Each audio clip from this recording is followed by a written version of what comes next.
ओम नमस्ते जी। 28वीं श्रव्य कणिका दयानंद दिवाकर, लेखक आदित्य मुनि जी, वानप्रस्थ। हम यम नियमों के अंतर्गत 4 यमों की व्याख्या आपको सुना चुके हैं। 5वां यम है अपरिग्रह साधना।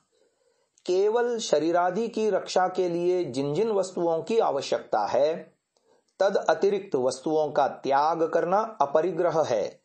अधिक वस्तुओं की इच्छा अच्छी नहीं है। प्रयोजन अतिरिक्त वस्तुओं के ग्रहण की आवश्यकता ही नहीं है। अधिक भोग्य वस्तु सम्मुख रहने से योग सिद्धि नहीं होती। आवश्यकता से अतिरिक्त वस्तुओं का संचय करना महापाप है।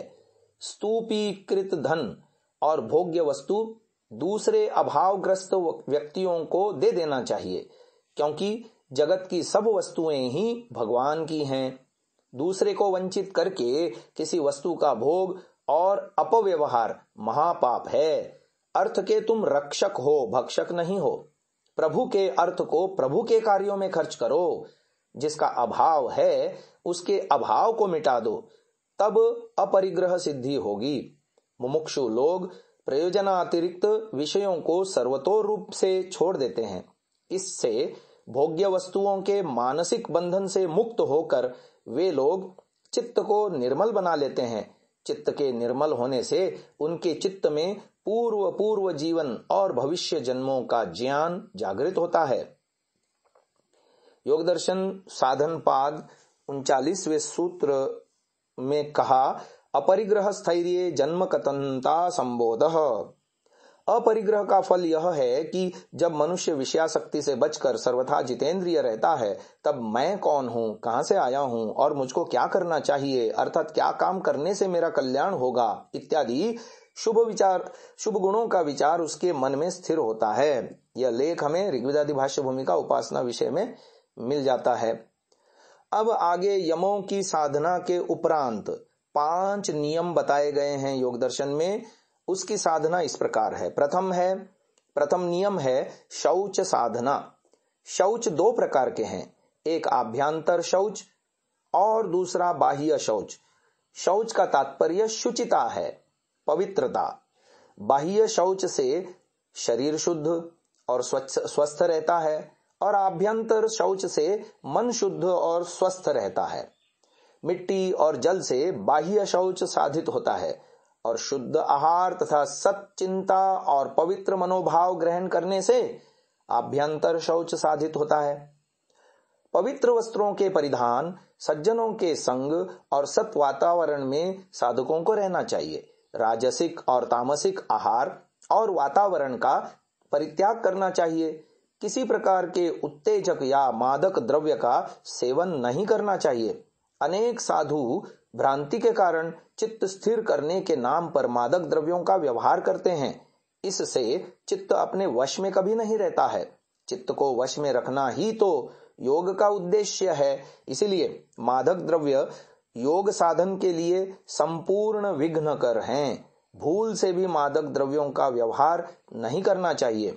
शौच साधन से मल, मूत्र, स्वेद, श्लेष्मा से परिपूर्ण शरीर से आसक्ति धीरे धीरे हट जाती है। शौच साधना से शारीरिक मल के साथ मानसिक मल भी धीरे धीरे विदूरित होते हैं।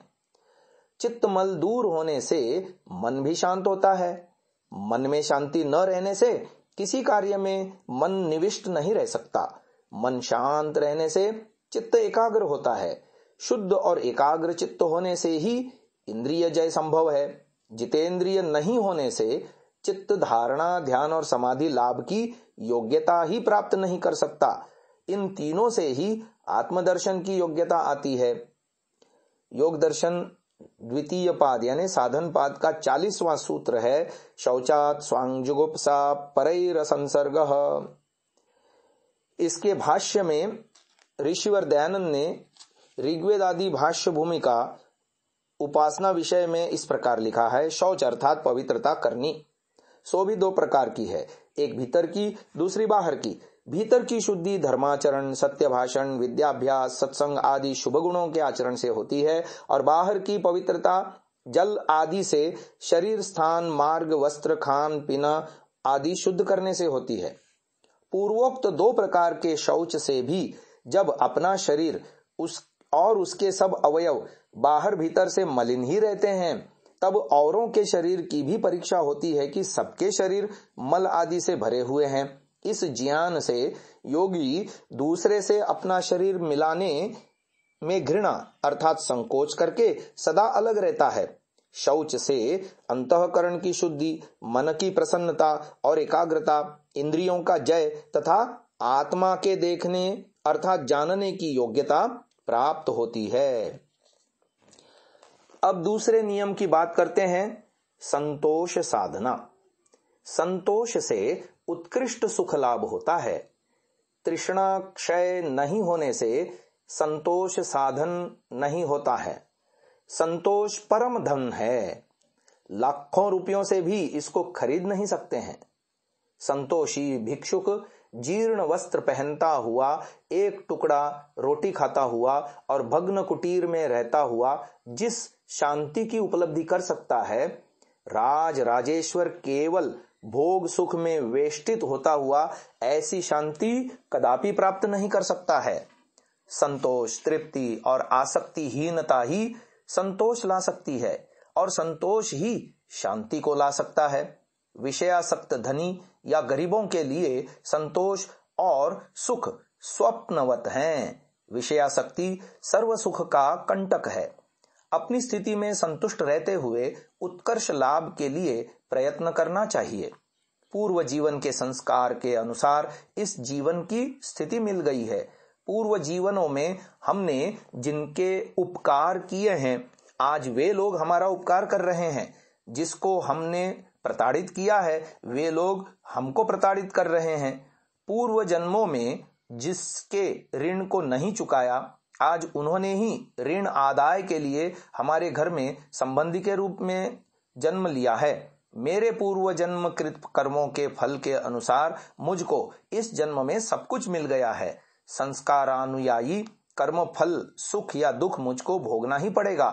फल की कामना के साथ कर्म करने से सुख के या दुख के संस्कार लेकर ही जन्म ग्रहण करूंगा। भोग रहने से तदनुसार देह और सुख दुख मिलेगा। प्राणपण से और यथाशक्ति कर्तव्य पालन करना और चित्त में संतोष रखना ही परम कल्याण है। संतोष महामूल्यवान वस्तु है।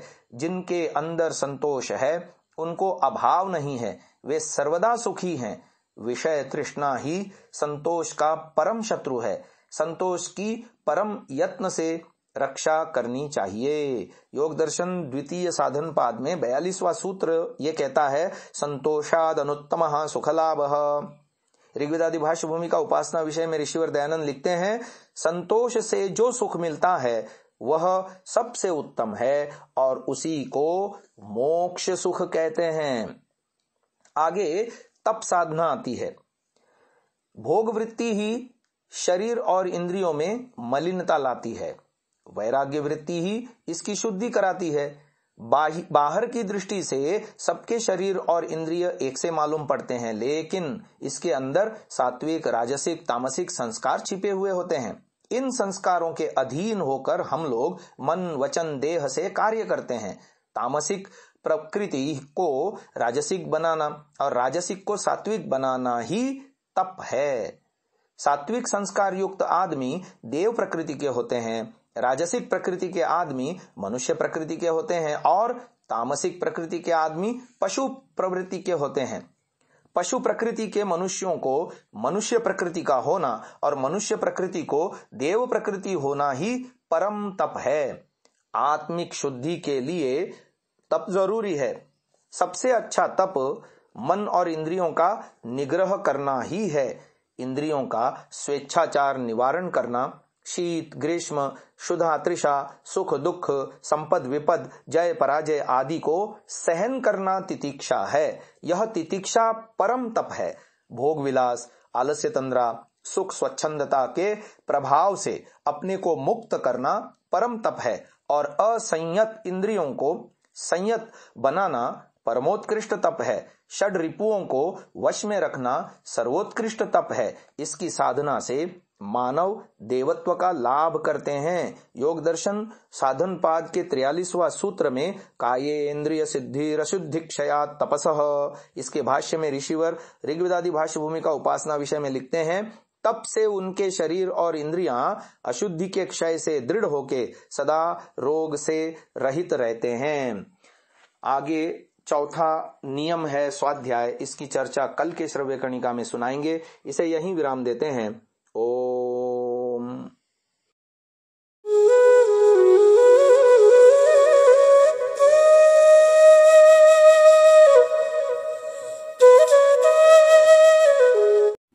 Download Sansa app, RVirdal app, visit sansa.org, rvirdal.in।